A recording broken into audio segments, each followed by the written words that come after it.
제가 기도하고 수요 예배 하나님께 드리겠습니다. 하나님 아버지 감사합니다. 오늘도 저희들에게 생명과 호흡 또 살아갈 수 있는 귀한 날 주셔서 또 하루를 은혜 가운데 보내게 하시고 또 영원한 또 우리에게 참 복 되신 생명 되신 하나님께 또 뜻을 정하여 성도들이 함께 이 시간 몸과 마음 시간을 드리며 예배하게 하여 주시니 감사를 드립니다. 이 시간 저희의 육안으로는 볼 수 없는 분이시지만 창조주 성령 하나님께서 이 시간 임재하시는 줄 믿습니다. 주님, 저희 육의 찬양 되지 않게 해주시고 영의 찬양, 새 노래 되게 하여 주시고 하나님을 기쁘시게 하며 또 하나님의 임재 가운데 우리가 또 생명의 복을 또 천국의 또 풍성한 복을 평강을 힘입는 귀한 시간 되게 하여 주시옵소서. 예배 시종 주님께 의탁드리며 우리 주 예수 그리스도의 이름으로 기도드리옵나이다. 아멘. 오늘 수요 예배 오신 우리 성도님들 주님의 이름으로 환영합니다. 우리 좌우 앞뒤 보시면서 인사하시겠습니다. 만나서 반갑습니다. 오늘 은혜 받으시는 시간 되시기 바랍니다. 제가 이렇게 은혜 받으세요 하는 것보다 우리 성도 여러분들 서로 은혜 받읍시다 하는 게 더 좋은 것 같아요. 그렇죠? 우리 마음을 다하여서 또 우리 찬양에 드리는 찬양에 우리 마음을 고백하며 하나님 기쁘시게 하는 시간 되기를 원합니다. 내가 주인 삼은 우리 첫 곡 하나님께 고백하도록 하겠습니다.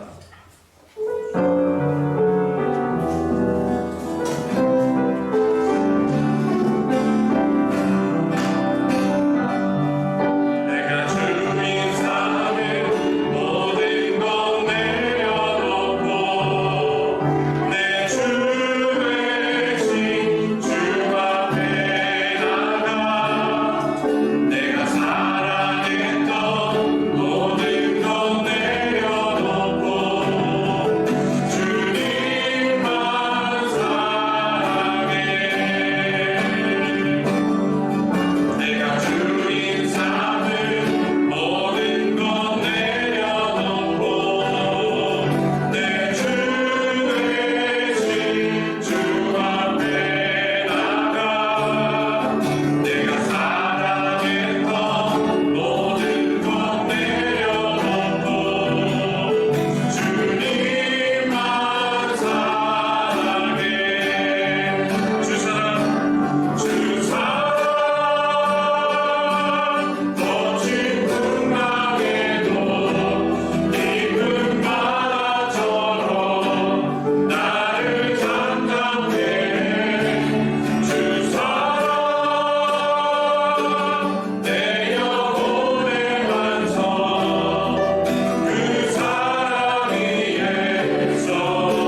축복합니다. 아멘. 네, 기도할 수 있는데 왜 걱정하십니까?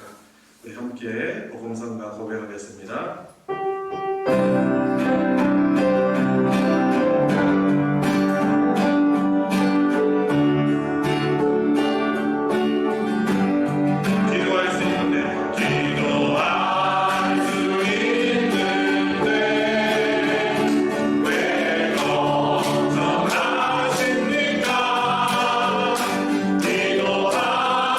기도하면서 왜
진정한 중보자 대신 하나님께 나아갈 수 있는 길이 되시고 우리 삶의 인도자 되신 우리 주님께서 우리를 위해 중보하십니다.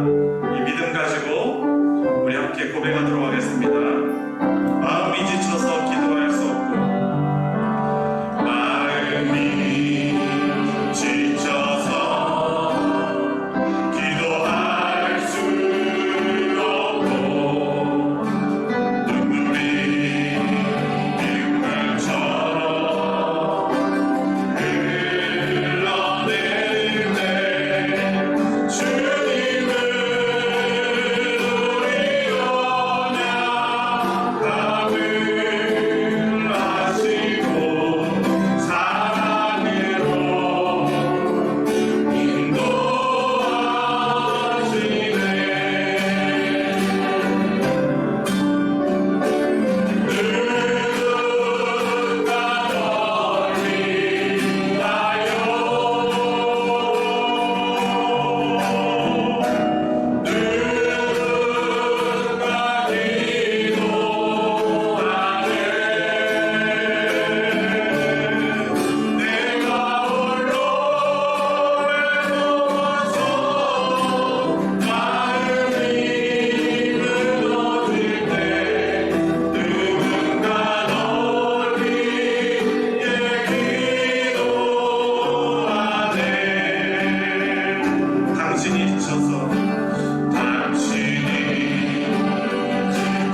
사랑으로 기도한다거나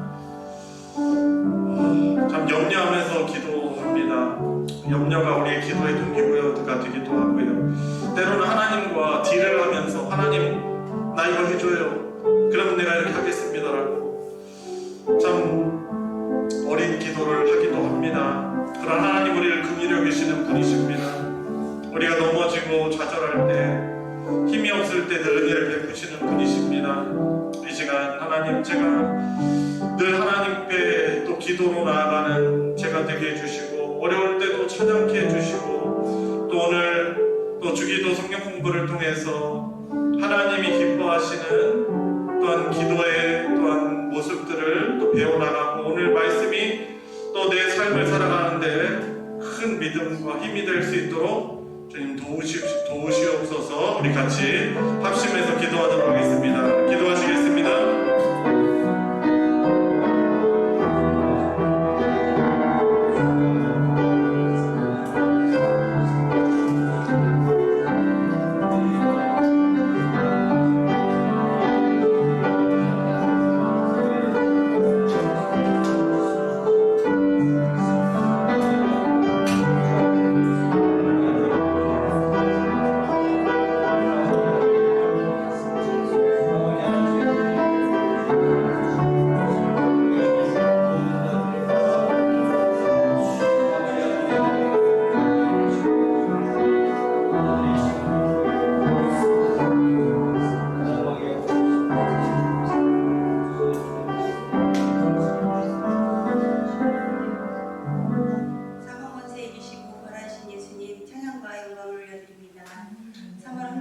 주님의 은혜 가운데 사순절 기간을 보내게 하시고 4월 첫 주를 맞이하여 하나님 앞에 나와 예배하게 하시니 감사드립니다. 아멘. 예수 그리스도의 피와 살로 맺어진 저희 공동체가 주님의 희생이 우리를 주님의 가족으로 만들어 주시니 감사드리며 아멘. 우리를 주님 앞에 바로 서기를 기도드립니다. 아멘. 아낌없이 주신 사랑을 기억하며 사업장에서나 직장에서나 가정에서나 또한 알지 못하는 이웃에게도 주님의 사랑을 흘려보낼 수 있는 저희 모두가 되기를 마음을 합하여 간절히 기도드립니다. 아멘. 주님, 저희 소망교회 모든 지체들이 영적인 게으름에 빠지지 않게 하시고 이 시대에 올바른 분별력으로 살아가게 하시며 아이부터 장년에 이르기까지 주님의 합한 자로 살아가기를 소망합니다. 아멘. 자녀들을 위해 기도드립니다. 세상의 좋은 것에 미혹되지 않게 하시고 지혜를 주시어서 잘 분별하게 하시고 무엇보다 주님을 경외하는 마음을 주시기를 간절히 기도드립니다. 아멘. 다음 주는 총선이 있습니다. 주님을 두려워하며 나라와 국민을 위해 아낌없이 일할 수 있는 역량 있는 분이 되어 안정된 나라가 되길 소망합니다. 아멘. 이 시간 주기도 훈련 공부를 배웁니다. 성령님 함께 하시고 늘 말씀 공부에 갈망하여 모일 때 힘쓰는 우리 모두가 되게 하여 주시고 모든 성도가 예배 중심의 신앙생활로 획되게 하여 주옵소서. 아멘. 담임 목사님 목양하시는데 조금도 어려움 없게 하시고 영적 지도자로 세워주셔서 주님의 영광의 빛이 드러나는 건강한 교회로 세워주는데 부족함 없게 하여 주옵소서. 아멘. 또한 아픈 지체들 주님의 손으로 만져주시고 주님의 성전인 우리 모두 잘 관리하여 좋은 자녀로 살아가길 간절히 기도드리며 귀하신 예수님 이름으로 기도드립니다. 아멘.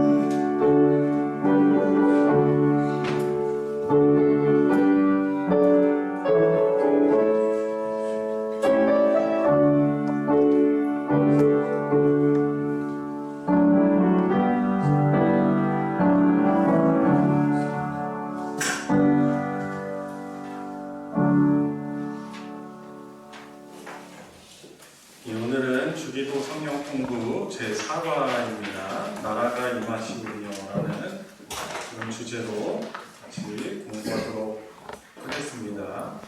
성경 말씀은 마태복음 6장 10절 말씀 부분입니다. 마태복음 6장 10절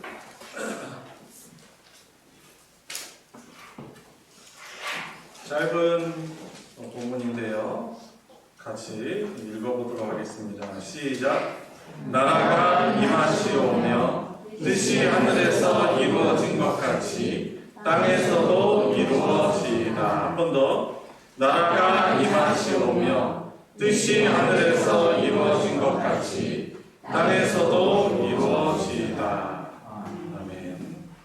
예, 지난주는 하나님의 이름이 거룩히 여김을 받는다는 것이 어떤 의미를 가지고 있고 또 어떻게 우리가 기도하며 살아갈지에 대해서 공부해봤고요. 오늘은 하나님이 통치하시는 그 나라가 임하게 달하는 이 기도가 어떤 내용을 담고 있는지를 좀 확인해 보도록 하겠습니다. 자, 여는 이야기 볼게요.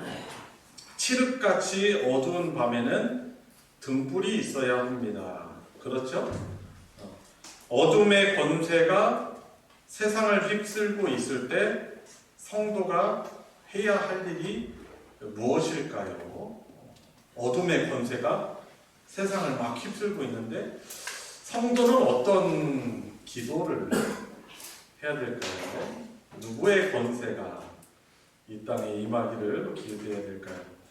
자, 이런 내용, 이런 것을 바탕으로 해서 좀 시작해 보도록 하겠습니다. 자, 내용 살피기 보시면 첫 번째가 하나님의 나라에 관련된 좀 설명을 하고 있습니다. 여러분 주권, 우리 사람들이 살아가는 이 세상에는 참 주권이라는 것이 대단히 중요합니다. 이 주권이 어디 있느냐에 따라서 정치 제도가 달라지기도 합니다. 이 주권이 왕에게 있으면은 그게 왕정 제도라고 할 수 있죠. 그죠? 뭐 지금도 왕정인 나라도 있지만 엄밀한 의미에서 왕정은 아니지만 예전에 생각해 보면 입법, 사법, 행정 모든 그 주권이 왕한테 다 집중되어 있었어요. 그런데 이제 많은 폐해들이 있잖아요. 우리 하나님께서도 어떤 하나님이 왕이신데 이스라엘 백성들은 모세를 통해서 우리에게도 왕을 주십시오. 다른 나라들처럼 강한 왕을 주십시오라고 했을 때 하나님이 경고를 하신단 말이에요. 어쩔 수 없이 허용하시는데 그런데 너희들이 세워달라고 하는 그 왕이 너희 자녀들을 노예로, 노비로 삼을 것이며 종으로 삼을 것이며 너희들이 열심히 소출을 낸 것을 세금으로 걷어들일 것이며 라고 하면서 아마 인간의 왕이 가져올 많은 부작용들에 대해서 경고를 하시죠. 그리고 이스라엘의 첫 번째 왕이 사울이었어요. 처음에 시작은 되게 아름다운 왕이었지만 그가 점점 더 하나님의 대리인으로서의 하나님을 경외하는 왕이 아니고 늘 자기에게 집중된 왕이 되다 보니까 이스라엘 백성들이 고난을 겪습니다. 여튼 이 왕정이 잘 이루어지면 너무 좋아요. 그런데 우리 사람은 죄인인지라 왜곡되죠. 그래서 이 왕에게 집중되지 않고 이 주권이 뭐 귀족들에게 좀 집중적으로 주어질 수 있어요. 이걸 뭐 귀족 정치라고 할 수 있고 그런데 주권이 왕이나 귀족들에게 몰려 있으니까 이게 사람 백성들이 살 수가 없는 거예요. 그래가지고 백성들에게 주권이 있게 된 정치 제도가 뭐예요? 민주 제도라고 할 수 있는 것입니다. 그래서 우리도 이제 민주 국가잖아요. 그 헌법 그 1항에 보면은 대한민국 주권은 국민에게 있다라고 그렇게 말하고 있어요. 여튼 주권이 누구에게 있느냐가 아주 중요한데 우리 하나님의 백성들은 주권을 누구에게 있다라고 그렇게 인정하는 거예요? 하나님께 있다라고 인정하는 것이죠. 이제 그런 관점을 가지고 한번 살펴보도록 하겠습니다. 김일태 장로님부터 한번 읽어 나가겠습니다. 하나님의 나라는 성부 하나님의 나라입니다. 하나님은 만물을 다스리시는 왕입니다. 하나님의 나라란 주로 하나님의 주권적인 통치를 뜻하지만 그분의 주권을 행사하는 영역을 말하기도 합니다. 예수님의 천국 비유에 등장하는 곡간, 그물, 포도원 등이 그렇습니다. 유대인들은 하나님을 바로 부르기가 송구스러워 하늘로 바꾸어 불렀고 하나님 나라를 하늘나라, 천국이라고 했습니다. 신약 성경에서 천국과 하나님 나라는 같은 의미로 쓰입니다. 네, 하나님의 나라란 해서 두 번째 줄부터 좀 정의를 내리고 있죠.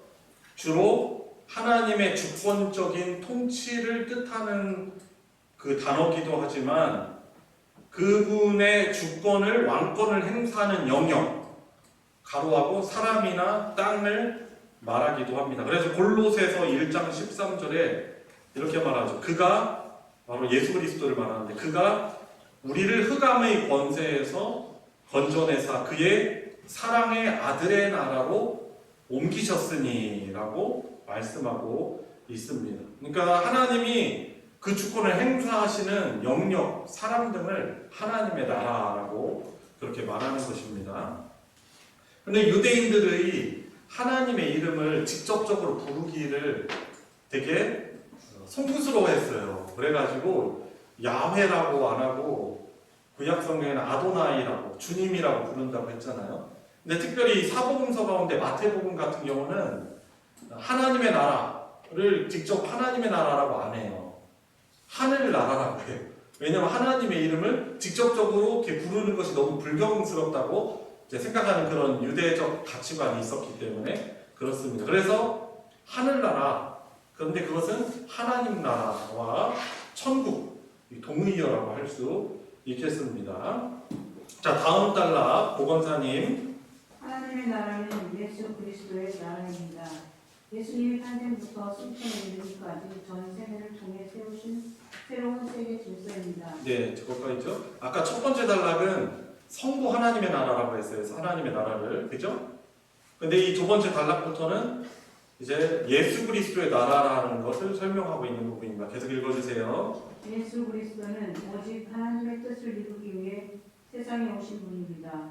인간은 하나님의 뜻을 어기며 그의 통치를 거절하였습니다. 그러자 세상 임금이 들어와 사람들을 죄와 죽음으로 다스리게 되었습니다. 하나님은 그리스도를 보내시어 세상 권세 잡은 자로부터 그의 나라를 회복하십니다. 유대인들은 정치적인 메시아가 와서 무너진 다윗 왕국을 재건할 것이라고 기대하였습니다.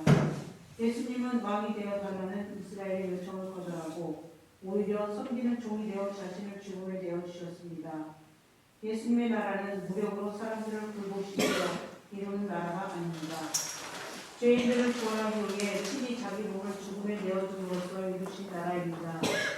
이 나라는 그리스도의 재림 때 온전히 드러나고 완성될 것입니다. 네, 그 두 번째 단락에서는 바로 하나님의 나라는 예수 그리스도를 통해서 임하는 하나님의 나라라는 걸 설명하고 있어요. 이거를 좀 이해를 좀 쉽게 돕기 위해서 다니엘서 이야기를 좀 해드리려고 합니다. 다니엘서 2장에 보면은 이 다니엘 선지자가 꿈을 꿉니다.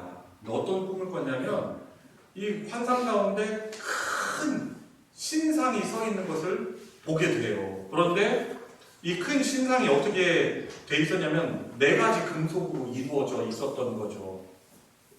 이 4가지 금속은 머리는 금머리, 그리고 이 가슴은 은으로 되어 있습니다.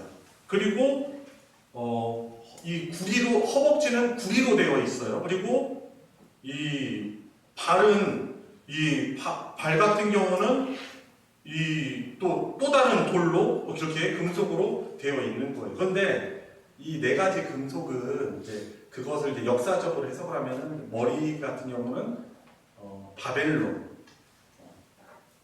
그리고 이 가슴 같은 경우는 가슴이 은으로 되어 있다고 했죠. 이것은 그 바벨론을 이어서 큰 나라를 이루는 페르시아, 그리고 이 허벅지 같은 경우는 구리로 된 허벅지 같은 경우는 그리스, 그 뒤에 이어지는 이 그리스라는 제국이죠. 그리고 이 발 같은 경우는 로마 제국을 상징합니다. 그런데 어떻게 보면은 당시에 이 금속을 가지고 만들어진 이 신상이 얼마나 단단하고 깨어지지 않는 그런 세상의 제국을 상징하는 것이 이 신상이었는데, 잠시 후에 나타나는 뜨인 돌에 의하여서 이 단단한 이 신상이 어떻게 되면은 그것이 완전히 초전 박살 나버려서 그것이 온 세상에 흩어져 버리는 것을 이 다니엘이 환상을 보게 된 것입니다. 그래서 이 4가지 금속은 이스라엘을 식민지로 통치하던 당시 중동 지역의 4제국을 말하는 거죠. 바벨론, 페르시아, 그리스, 로마. 근데 그리고 이 뜨인 돌은 무엇이냐? 바로 예수 그리스도가 이루실 하나님의 나라를 뜻하는 것이죠. 그래서 그렇게 강하여가지고 전혀 부서질 것 같지 않던 이 4 금속이 결국 사라지는 것처럼 세상 나라는 영원하지 않다는 거예요. 그래서 인간의 제국은 잠시 일시적으로 번영하지만 결국에 망하게 되는 것이죠. 그러나 예수님의 이름으로 건설되고 이 세워지는 하나님의 나라는 영원함을 이 다니엘서 2장에서는 이제 그것을 이제 오실 그리스도 메시아에 대해서 그렇게 예언하고 있는 것입니다. 자, 그래서 이 두 번째 단락, 하나님의 나라는 예수 그리스도의 나라라는 것입니다. 인간은 그 네 번째 줄 보면은 인간은 하나님의 뜻을 어기며 그의 통치를 어떻게 하였다? 거절하였다. 이것은 하나님의 주권을 인정하는 거예요, 안 하는 거예요? 인정 안 하는 거예요. 우리 아까 처음에 불렀던 복음성가처럼 내가 주인 돼서 내 마음대로 살고 싶다는 거예요. 하나님의 주권 통치를 거부하는 것이죠. 그런데 그러자 찾아온 게 있어요. 세상 임금이 들어와. 이 세상 임금이라고 표현하고 있지만은 결국 사단의 권세를 말하는 거죠. 이 사단은 사람들을 죄와 죽음으로 다스리게 되었습니다. 이 죄랑 죽음이라는 것으로 이 사람들을 꼼짝 못하게 하는 거예요. 그런데 그래서 하나님은 예수 그리스도를 보내셔서 이 세상 권세 잡은 자로부터, 사단으로부터 그의 나라를 회복시키시죠. 여러분, 우리 지난주 무슨 주일 보냈죠? 부활주일 보냈잖아요. 이 부활주일이 어떤 의미가 있어요? 죽음의 권세를 깨셨다라는 것을 드러내는 거잖아요. 그러니까 사탄은 이 죽음과 이 죄를 범한 인간에게 이 죄와 죽음을 가지고 그의 영역에서 꼼짝 못하게 하는데 예수님이 이것을 이기시고 해결하시는 거예요. 죄의 문제를 해결하시죠? 십자가에서 대속죄물 대심으로. 그렇죠? 그리고 이 죽음이라는 거 어떻게 합니까? 그분께서 죽음을 이기시고 부활하심으로 인해서 이 사망의 권세도 깨뜨리시는 거예요. 그러니까 이 세상 임금은, 사단은 하나님을 대적하는, 하나님의 나라를 대적하는 사단은 이런 죄와 죽음을 가지고 이 하나님의 백성들을 올가매려고 하는데 예수님이 오셔가지고 그 사단과 사단의 권세들을 그냥 싹 무너뜨려 버리신 것이죠. 그래서 하나님의 나라는 바로 예수 그리스도의 나라, 뜨인돌, 아까 말한 뜨인돌인 예수의 그리스도의 날이라고, 그 나라라고 할 수 있는 것입니다. 자, 그리고 이 나라는 예수 그리스도의 재림 때, 이제 마지막 줄이죠. 예수 그리스도의 재림 때 온전히 드러나고 완성될 것이다라는 것입니다. 여러분 2차 세계대전 아시죠? 2차 세계대전 때 독일이 강력한 그런 군사권을 가지고 전 세계를 지배하려고 이제 일어났어요. 그런데 이제 여기에 대해서 연합군이 이제 여러 나라 그 연합군이 독일에 대해서 공격을 하는데 어떻게 보면 독일이 패배하게 된 결정적인 계기가 사건이 있는데 뭐냐면 우리에게 좀 잘 알려져 있는 노르망디 상륙작전이라는 그 날이었어요. 1944년 6월일 것입니다. 그 날을 D-Day라고 해요. D-Day. 그 계획한 그날. 이 노르망디 상륙작전이 실패했어요? 성공했어요? 성공했단 말이에요. 성공해가지고 독일의 길을 확 꺾어버려가지고 어떻게 보면은 그게 큰 계기가 돼서 결국에 독일이 이제 궁극적으로 패배를 하게 돼요. 그런데 최종적으로 패배를 한 건 아니에요. 근데 사실 패배한 거나 다름없는데 이제 패전병들이 남아가지고 이 독일군들이 가 있던 영역 그곳에서 때로는 막 연합군들을 막 괴롭히고 심지어 작은 전투에서 이기기까지도 합니다. 근데 그러다가 이 노르망디 상륙작전이라는 이 D-Day가 지나서 한 1년여 시간이 흐릅니다. 그래서 1945년 5월 8일 날 그날 이제 완전히 독일이 자기네들이 패배했다고 인정을 해버려요. 이제 그날을 이제 D-Day라고 안 하고 V-Day라고 해요. 빅토리, 승리한다. 그러니까 제가 이것을 말씀드리냐면 예수님의 초림은 이 사단이 패배하게 된 궁극적인 어떤 그 계기가 되는 거예요. 그런데 이 V데이, 예수님 V데이는 언제예요? 예수님이 재림하시는 그 날이에요. 그러니까 예수님의 초림과 재림 사이의 기간을 우리는 말세라고 하잖아요. 그죠? 근데 이 기간 가운데 이 하나님의 백성인 이 교회를 향하여서 남은 폐장병들이라고 할 수 있죠. 우는 사자처럼 막 삼킬자를 막 참고 막 찾고 그리고 막 공격하고 그래서 교회가 패배하기도 하지만은 사실 사단은 알고 있어요. 예수님이 죽음과 사망의 권세를 이기시고 자기네들이 패전했다라는 것을 알매도 불구하고 그 V데이가 오기 전에 예수님의 재림을 통해서 최종적으로 하나님 나라가 완성되는 그 날 전에 어떻게 하면은 하나님의 백성들을 유혹하고 미혹하고 패배감 주고 막 실패하게 하려고 할까 엄청나게 노력하는 거예요.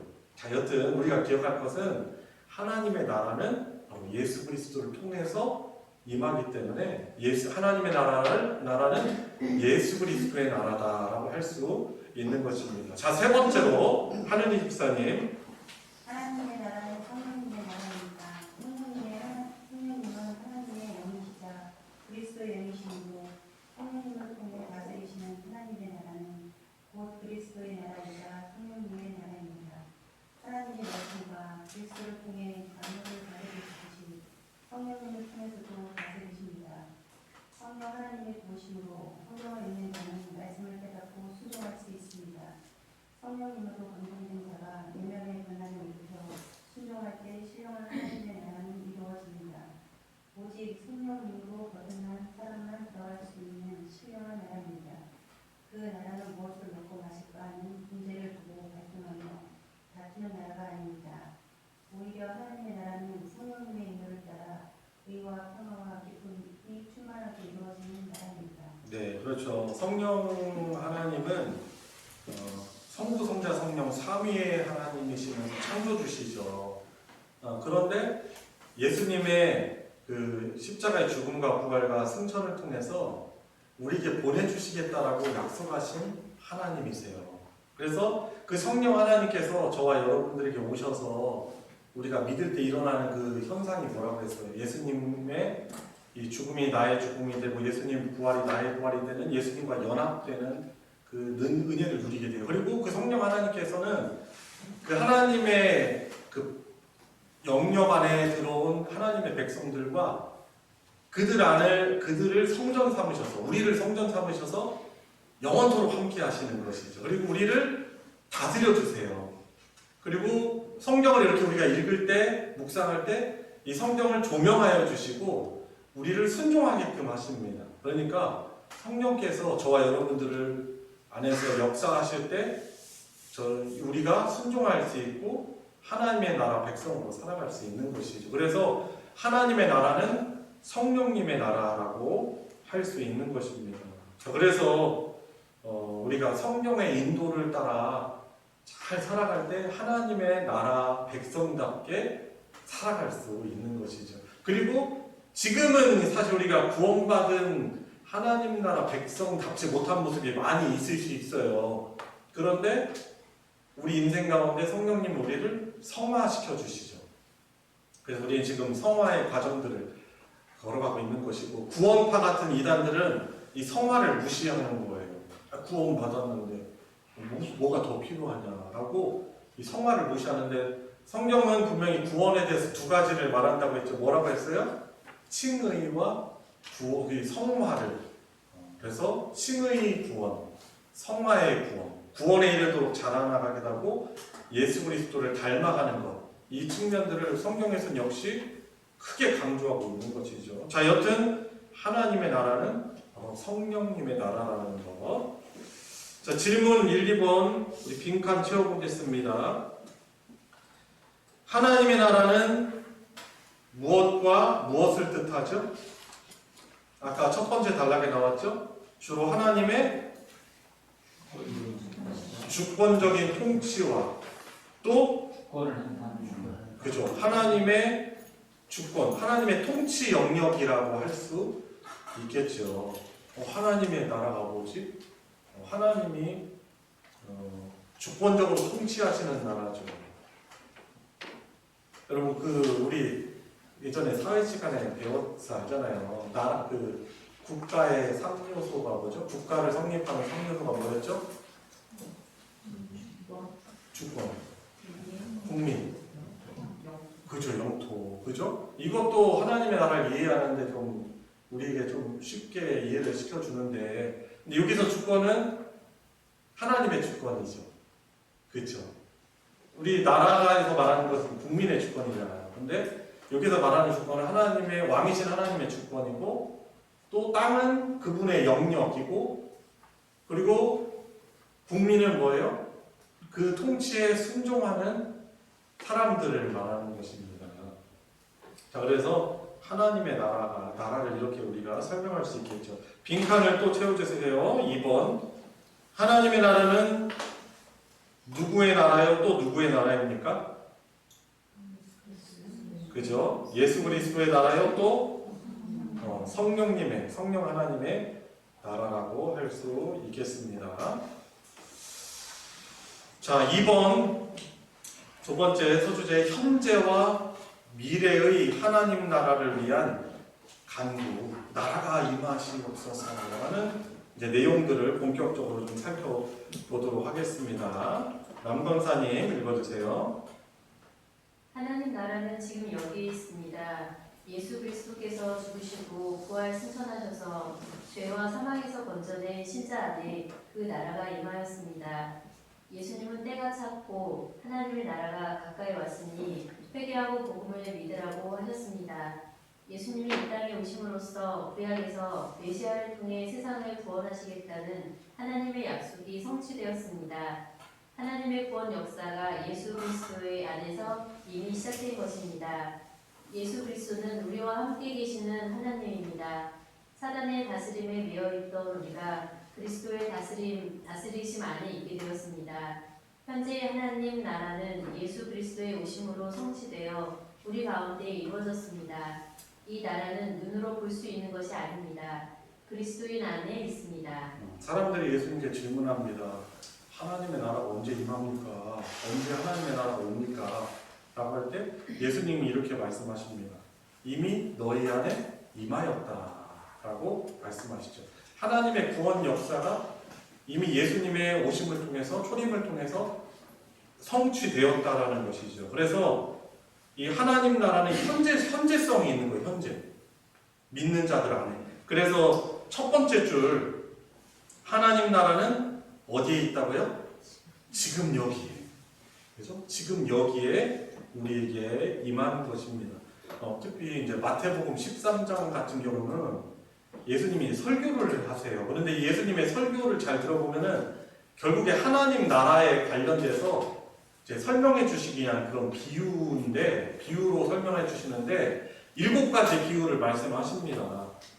첫 번째로는 씨 뿌리는 비유를 예수님이 말씀해 주세요. 이것은 어떤 뜻이냐? 현재 이게 씨를 뿌리고 있어요. 이거는 지금 예수 그리스도를 통해서 하나님의 나라가 이미 임하였다. 현재성을 그런 비유로 드시는 표현이에요. 그리고 두 번째 그 비유가 뭐냐면 겨자씨와 누룩 비유예요. 겨자씨와 누룩의 특징은 뭐예요? 보이지 않는데 확확 성장해요. 그죠? 겨자씨 혹시 보셨죠? 이미 바람 불어도 날아갈 수 있는 작은 씨지만은 그것이 자라가지고 새들고 깃들이는 큰 나무가 되는 것이고, 누룩과 같은 경우도 이것이 안 보이는데 이 반죽 속에 들어가더니 엄청나게 부풀려지는 것이죠. 그래서 이 겨자씨 누룩 비유는 하나님 나라가 내적으로 외적으로 확장된다라는 그런 설명을 해주시는 비유예요. 그리고 밭에 감추인 보화 그리고 진주 비유는 하나님 나라가 얼마나 가치 있는 그런 하나님의 나라인지를 설명해 주시는 그런 비유예요.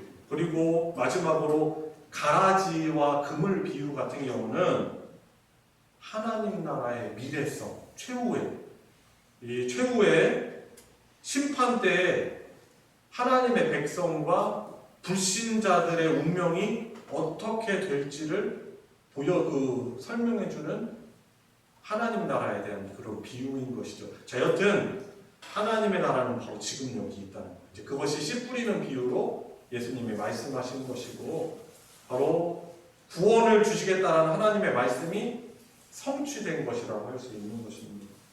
그래서 현재 지금 여러분 하나님의 나라가 나중에 오는 것이 아니고 이미 그죠? 영어로는 already.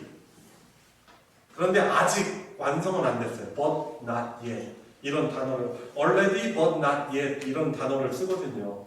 근데 우리 안에 이미 예수 그리스도를 통해서 하나님의 구원이 임하는 것이죠. 그래서 우리가 내 안에 이 땅에 하나님의 나라가 임하도록 우리가 기도해야 되겠죠. 자, 하나님의 나라는 지금 여기 있다는 것. 자, 또한 그 다음 달라 이재복 지사님. 또한 하나님의 나라는 가까이 오고 있습니다. 하나님 나라가 아직 완전하게 임하지 않았습니다. 예수 그리스도께서 하늘과 땅의 모든 권세를 가지고 영광 가운데 재림하실 때 그의 나라는 완전히 드러납니다. 그때 사단과 악의 세력은 최종 심판을 받게 되고 하나님 나라의 영광은 절정에 이를 것입니다. 이렇게 하나님의 나라는 그리스도의 재림과 함께 완성됩니다. 그러므로 우리는 나라가 임하시오며 라고 기도하며 그리스도의 재림의 날을 기대하며 살아갑니다. 네, 그죠. 하나님의 나라가 가까이 오고 그 완성될 날이 가까워오고 있다는 거예요. 그죠?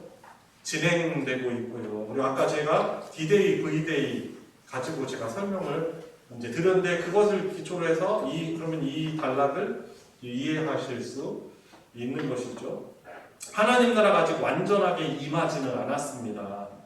예수님이 하늘과 땅의 모든 권세를 가지고 영광 중에 재림하실 때 그 나라는 완전히 드러나고 그때 사탄과 악의 세력은 최종적인 심판을 받게 되고 하나님 나라의 영광은 절정에 이르게 될 것이다라는 것이죠. 그래서 조금 전 그 단락에서는 하나님의 나라가 이미 임하였다라는 것을 설명하는 것이고 이 두 번째 단락에서는 아직 완성되지 않았다. 그날은 가까이 오고 있다.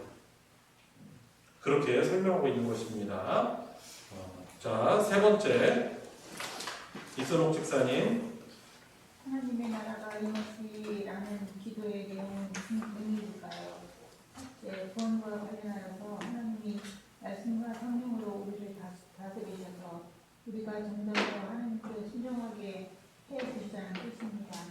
예수 그리스도로 말미암아 어렵게 되어 거룩하게 살 수 있는 은혜를 받는 사람의 길이 마땅한 강구입니다. 둘째, 선교와 관련하여 우리에게 있는 천국 복음이 땅 끝까지 전파되어 온 세상이 하나님의 영광을 찬양하며 그분께 순종하게 되기를 강구하는 것입니다. 셋째, 종말과 관련하여 예수 그리스도께서 다시 오시어 하나님의 나라가 온 우주에 충만히 임하길 바라며 강구하는 것입니다. 네, 그래서 나라가 임하시오며라고 지금 강구하고 있잖아요. 그 내용은 어떤 의미를 담고 있냐면 크게 세 가지로 이렇게 정리를 하는 거예요. 첫 번째는 뭐예요? 제가 제 안에 하나님의 나라가 온전히 임하기를 원합니다. 제가 성령님의 뜻에 제가 하나님의 말씀에 더욱더 순종하여서 하나님의 그런 통치 영역 가운데 살아가고 그 하나님의 온전한 다스림을 받게 해주십시오라는 그런 내용이 나라가 임하시오며라는 첫 번째 그 내용이고 두 번째는 뭐예요? 영역과 관련해서 선교와 관련하여서 그 복음이 땅끝까지 전파되어서 하나님의 영광을 온 세상이 찬양하게 하나님을 높이게 해주세요. 그래서 하나님 나라가 온 우주에 충만하게 임하기를 바라며 간구하는 것입니다. 하나님 나라의 완성을 바라는 것이죠. 그리고 세 번째는 무엇입니까? 그죠? 종말과 관련하여서 예수님 임하시옵소서, 재임하시옵소서. 그래서 예수님이 다시 오심으로 인해서 이 하나님의 나라가 온 우주에 충만히 임하게 되기를 간구하는 것이죠. 그래서 나라가 임하시오며 라고 할 때 우리가 이런 내용이 성경적으로 담겨 있다는 것을 알아야 되겠죠. 자, 여기까지 좀 정리를 해봅시다. 하나님의 나라는 어떤 분의 나라예요? 세 가지로 세 부분으로 나눴었죠. 성부 하나님의 나라, 예수 그리스도의 나라, 그리고 성령으로 임하는 나라, 성령께서 다스리신 나라고, 그리고 그 하나님의 나라는 어디에 있어요? 지금 여기에. 그리고 그러나 아직 아니죠? 그 완성이 다가오고 있는 것이죠. 그래서 이런 하나님의 나라에 대한 이해를 가지고 우리가 나라가 임하시옵소서, 내 안에 하나님의 통치가, 또 이 땅 가운데 선교가 완성이 되어서 복음이 끝까지, 땅 끝까지 이르게 해주십시오. 그리고 예수님 어서 오셔서 하나님 나라를 완성해 주십시오 라는 이런 의미가 이 안에 담겨 있는 것이죠. 자, 그래서 마지막 단락 김경숙 권사님. 따라서 하나님의 나라가 임하기를 구하는 기도는 현재와 미래, 개인과 우주와 관련됩니다. 신자와 교회가 날마다 새로워지고 교회가 전하는 복음을 통해 죄인들이 회개하고 예수 그리스도께로 돌아오며 온 세상에 하나님의 영광을 노래하기를 구하는 요청입니다. 네. 자, 질문 3, 4번 풀어보면서 정리해 보겠습니다. 자, 가로넣기 한번 해보겠습니다. 누구께서 하늘과 땅의 모든 권세를 가지고 영광 가운데, 누구죠? 그죠? 예수 그리스도께서 하늘과 땅의 모든 권세를 가지고 영광 가운데 무엇 하실 때?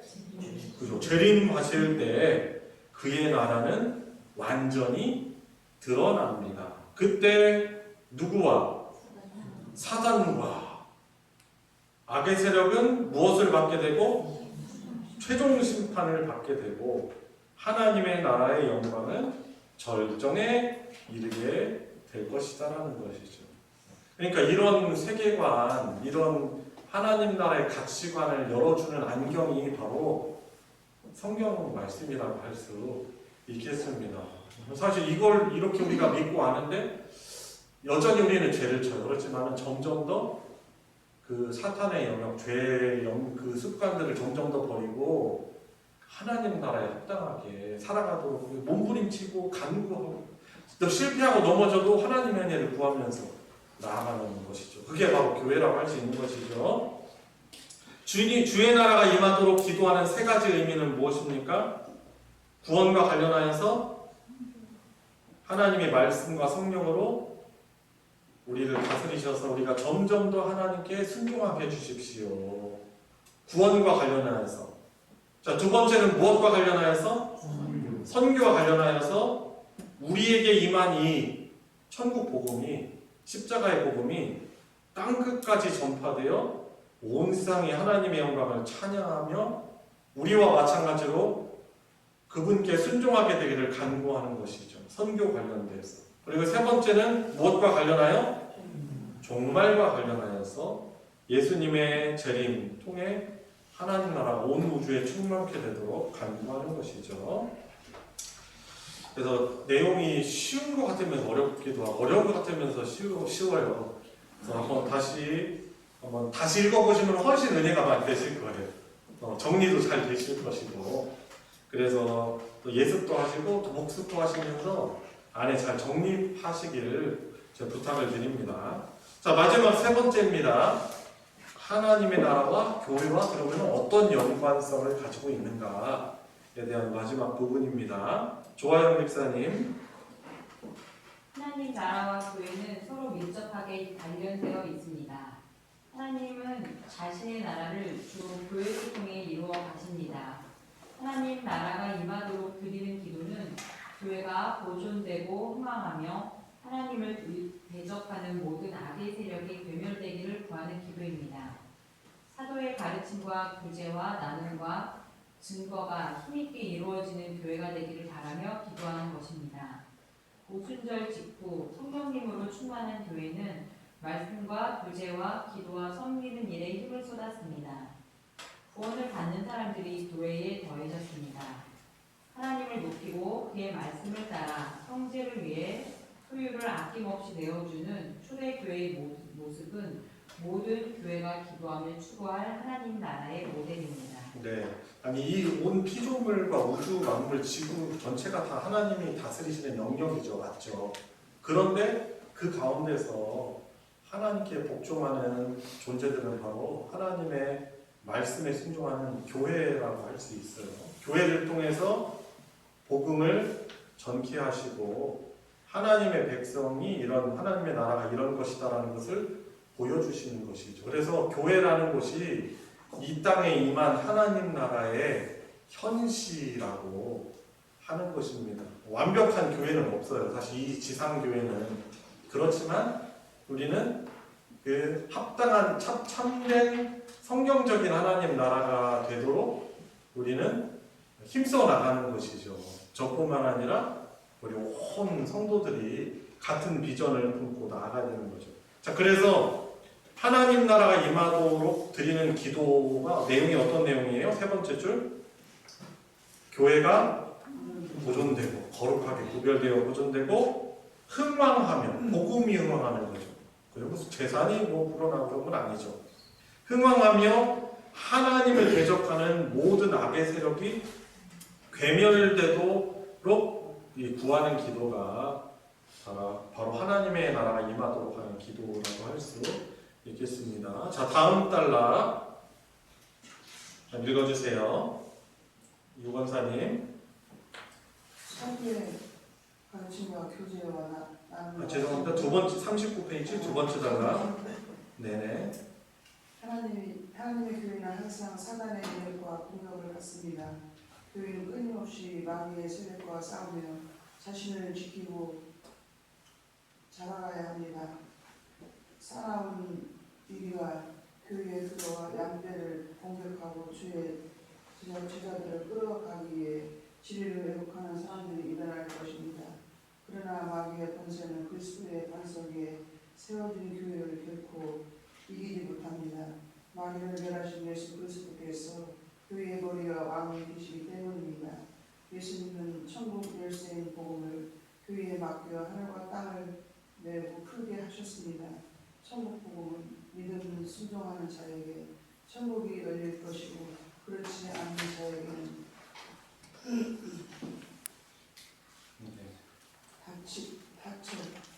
닫힐 것입니다. 네.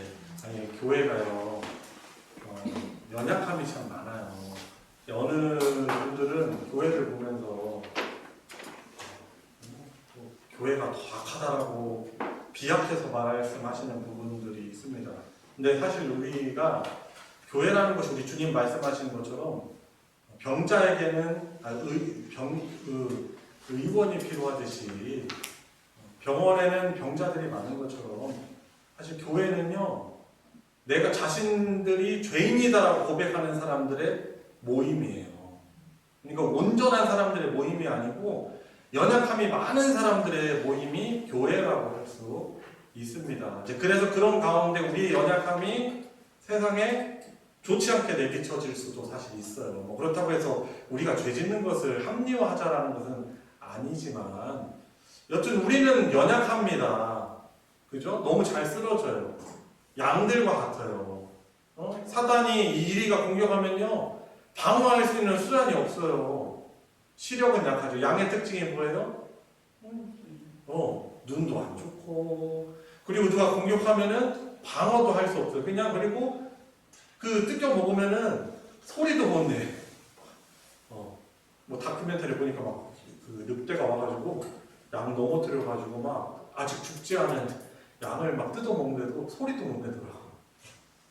우리 교회는 참 연약한 점이 많습니다. 그런데 그럼에도 불구하고 이 그리스도의 반석 위에 세워진 교회를 사탄이 결코 이기지 못하는 이유는 마귀를 멸하신, 죄와 사망을 멸하신 그리스도께서 교회의 머리와 왕이 되시기 때문이시다라는 것이죠. 그래서 이 사실을 아는 우리들은 연약함을 경험해서 쓰러지기도 하지만은 어떻게 하죠? 다시금 그 주님을 의지해서 우리가 다시금 일어설 수 있는 것입니다.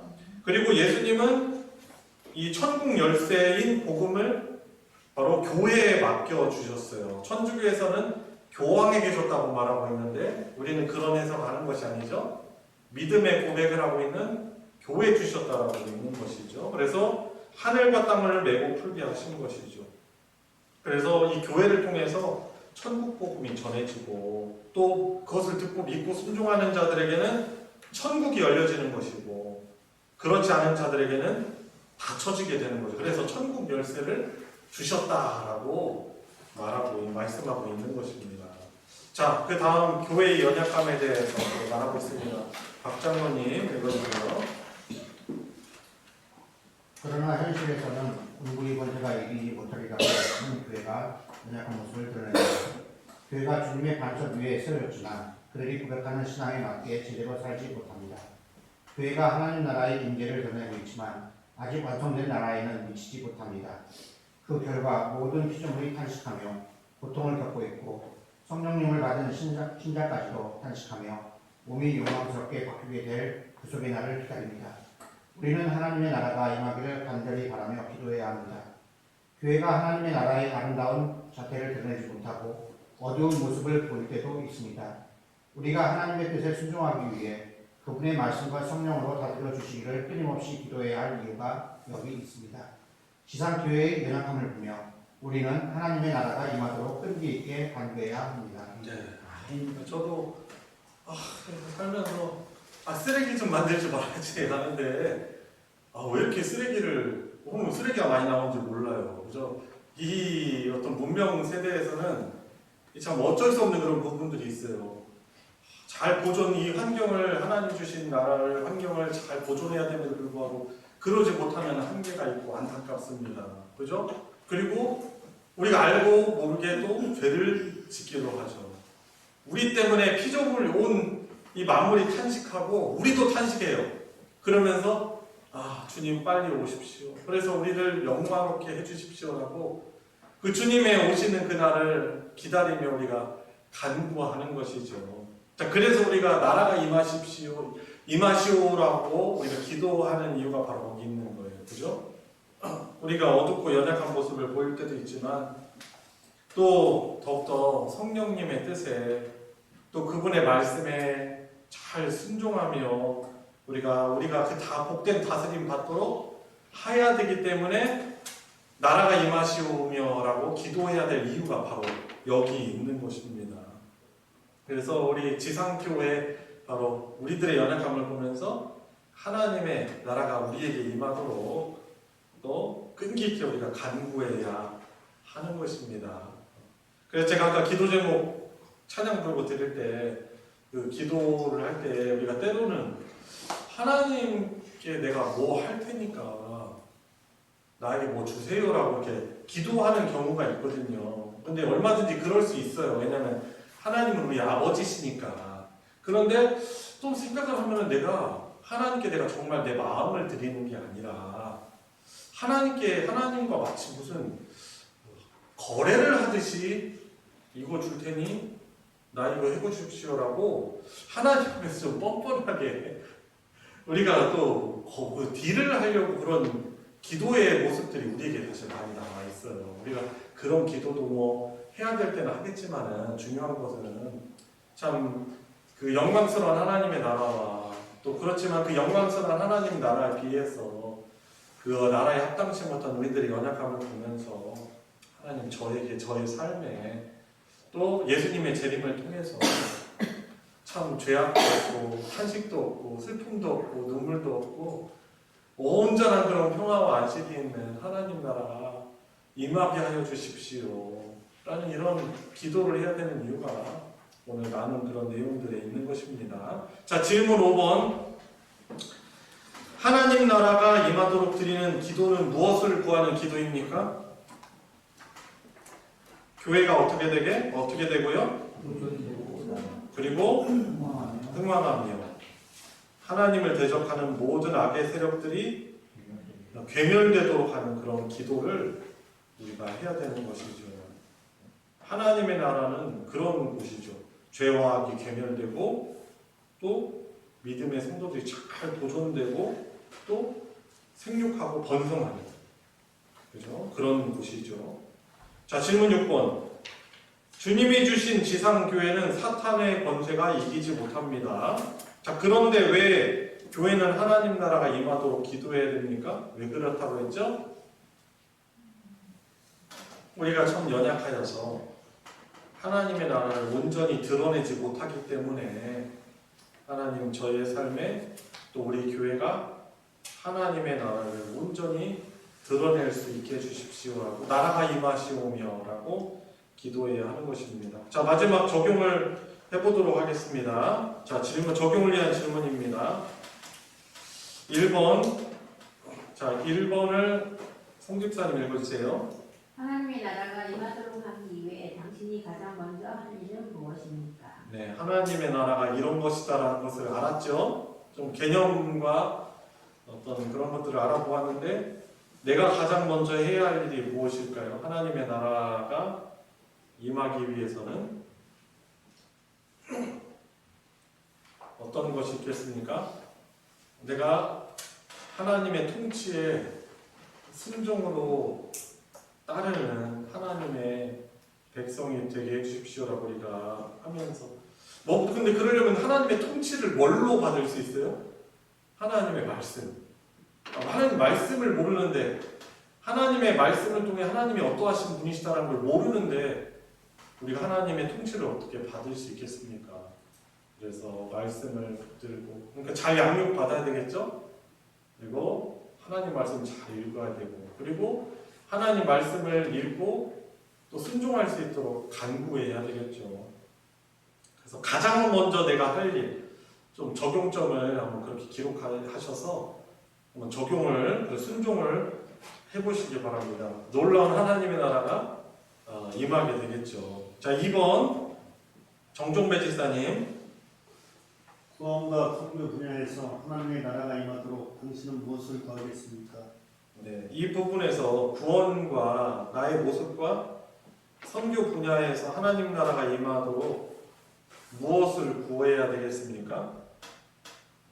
구원의 부분에 있어서는 하나님 제가 구원 받았지만 칭의를 받았지만 성화가 아직 되지 않았어요. 구원에 합당한 모습이 너무나 부족합니다. 제 말이나 행동들 보면은 세상과 전혀 구별되지 않았어요. 저의 습성, 습관들, 내가 가는 곳, 내가 즐기는 것, 내가 구원에 합당한 그런 모습을 갖게 해주십시오라고 우리가 구해야 되겠고, 선교 분야에서는요.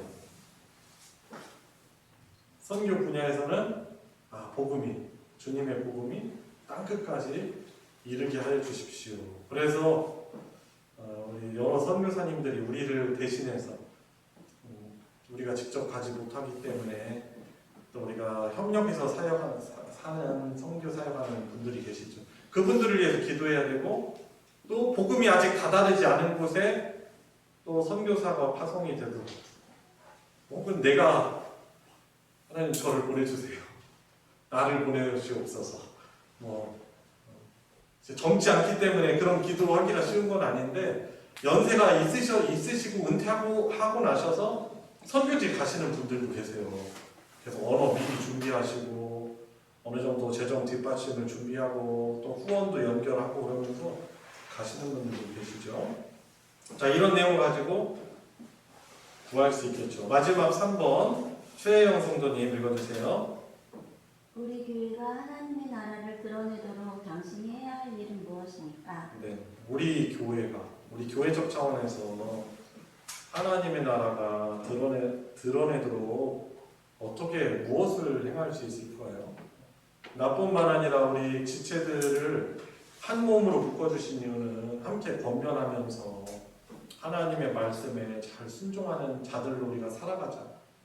권면하기도 하고 또 그들을 위해서 기도할 수 있잖아요. 특히 주기도의 특징이 뭐예요?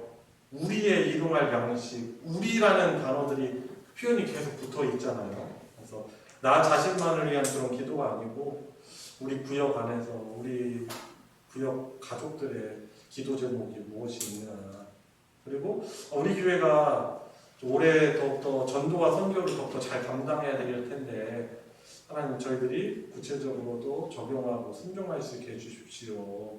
우리 교회 얼마나 좋습니까? 전도하기. 아이들 전도하기 너무 좋아요. 왜냐하면 믿지 않는 자들이 아이들이요 토요일날 오후 주일만 되면요 엄청나게 와서 물론 그들이 오는 목적은 이게 뭐예요? 솜사탕 받고 그리고 방방에서 놀러 오기도 하고 잔디밭에 막 때로는 막 돗자리 가져가지고 애들이 펼쳐놓고 피크닉 한다는 말이죠.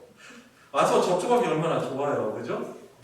우리 너무 좋은 그 전도할 수 있는 요건을 가지고 있는데 아이들에게 복음 전하고 또 이 아이들이 어떻게 보면은 신앙생활하면은 그 부모들도 교회에 어떻게 보면 아이들이 오니까 관심 있게 올 수 있는 전도의 문도 열리게 되고요.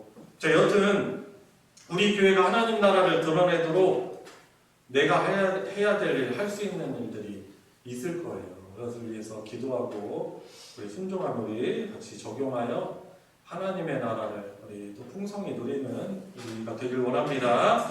자, 우리 함께 이 시간 기도하겠습니다. 오늘 좀 많이 길었는데요. 우리 같이 기도할 때 하나님의 나라가 저의 삶을 통해서 이루어 지게 해주십시오.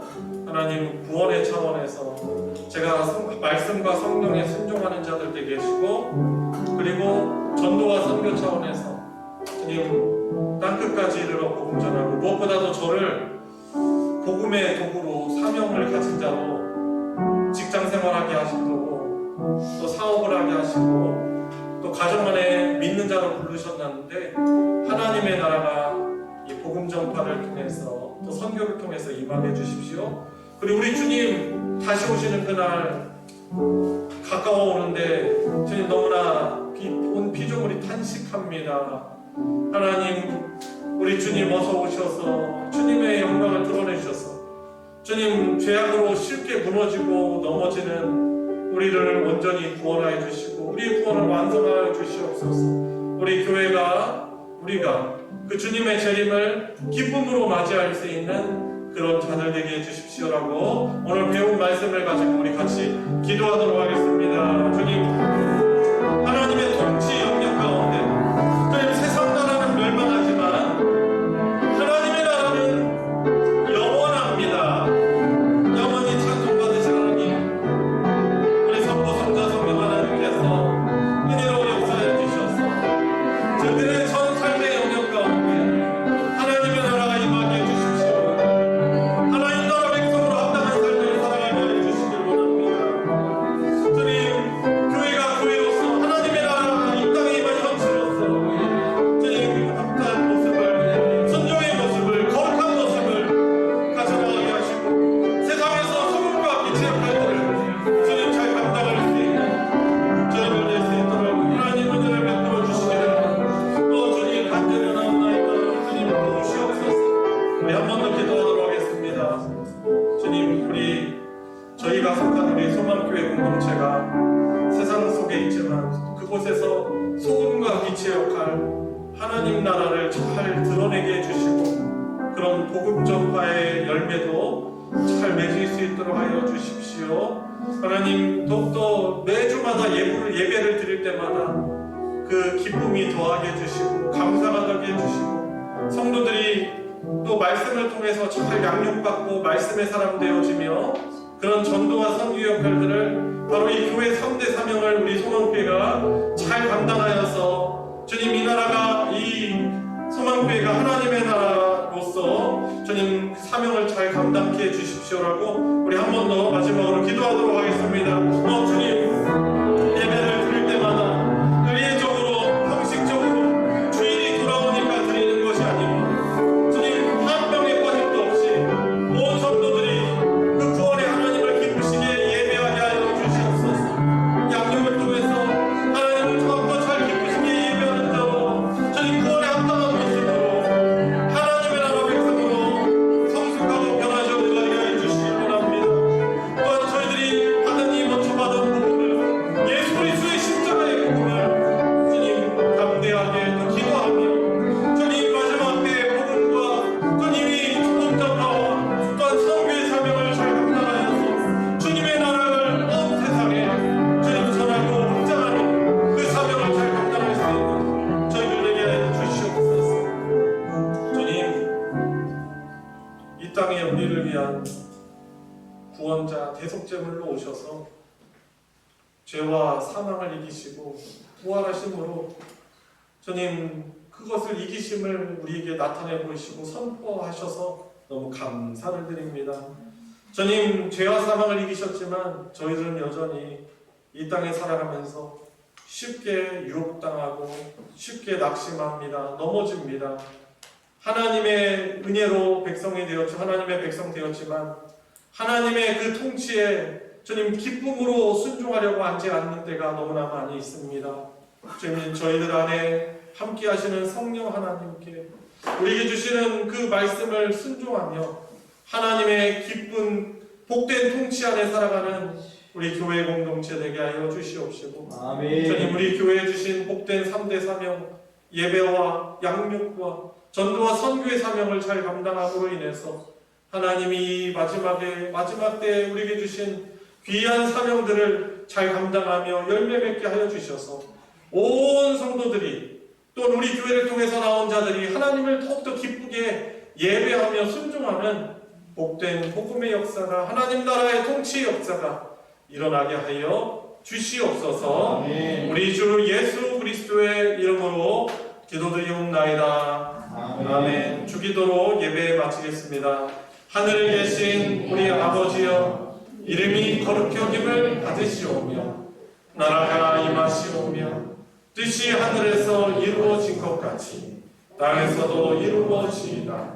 오늘 우리에게 일용할 양식을 주시옵고 우리가 우리에게 죄진 자를 사하여 준 것 같이 우리 죄를 사하여 주시옵고 우리를 시험에 들게 하지 마시옵고 다만 악에서 구하시옵소서. 나라와 권세와 영광이 아버지께 영원히 있사옵나이다. 아멘.